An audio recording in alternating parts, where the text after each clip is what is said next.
A Fox Extreme weather alert on the state of emergency in Louisiana after those powerful tornadoes left a trail of devastation in the southeastern part of the state. Twisters ripping homes apart and knocking out power, as you can see, leaving dozens of people injured. The storm ravaging 7 parishes, and Louisiana's governor says the path of destruction is wide. It is amazing how that tornado operated, and it kind of bounced back and forth across the highway. It didn't just pursue a straight line, and then it would jump over certain structures and land on others, but the width of the devastation was unlike any that I have seen before. That's some serious words coming from the state of Louisiana. As you know, one hard-hit area from these tornadoes is New Orleans' 9th Ward, which, as you know, was devastated by Hurricane Katrina. Joining us now, Mitch Landrieu, the mayor of New Orleans. And those words are not lost on us, Mayor Landrieu, about how scary and devastating these storms were yesterday. You said yesterday in an interview that in some instances this storm was worse than Katrina. How so? Well, there's no question about it. You know, when Katrina came in, and as hurricanes do, I mean, they all come with a big wall of water and or wind, so everybody's affected at once. When a tornado comes, it's literally like an elephant just stomping your house. And so the area that was affected was about 2 miles long and about a half a mile wide, and some of the houses were just completely obliterated. It's an amazing thing to watch. The power of it's very, very different than a hurricane.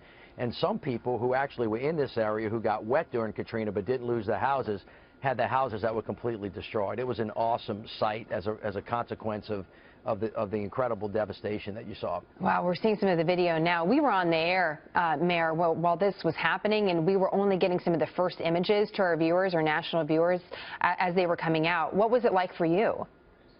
Well, it's unbelievable. You know, when we walk the neighborhoods and talk to people, unlike a hurricane where you know it's coming for a couple of days, this comes on you in 45 seconds. People said it sounded like a train. I was talking to individuals who said they dove in bathtubs or they hid in closets, and when they woke up, I mean, their whole house was gone. The most miraculous thing about yesterday, though, is that we didn't lose any life. We had about 24 individuals that had some minor injuries.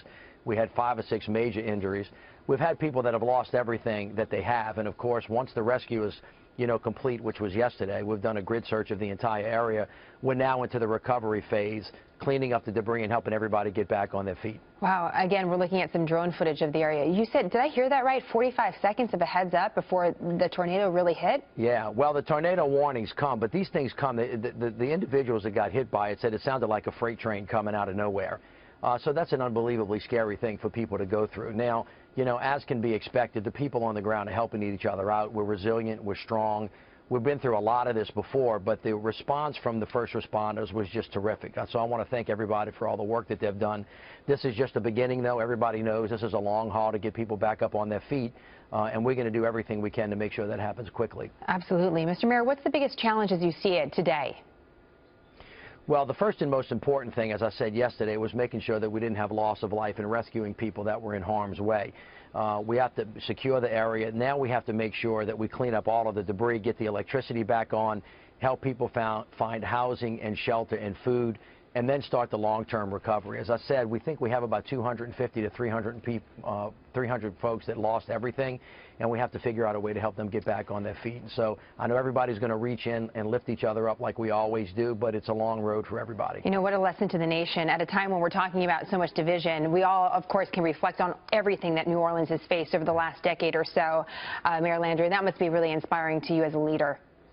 Well, I can tell you, I've experienced this through Katrina, Rita, Ike, Gustav, the BP oil spill, and now this. In our darkest hour, you really have people that come and help each other, and it's the best among us. There's no question about it. Some of the things we saw yesterday with people helping people, it'll really warm the heart. It lets you know that even in our most difficult time, we can find common ground in this country, and hopefully New Orleans can share that message with the rest of the country. We'd wish, of course, that you didn't have to get that message from a devastating storm, but we really appreciate hearing it, though, Mr. Mayor.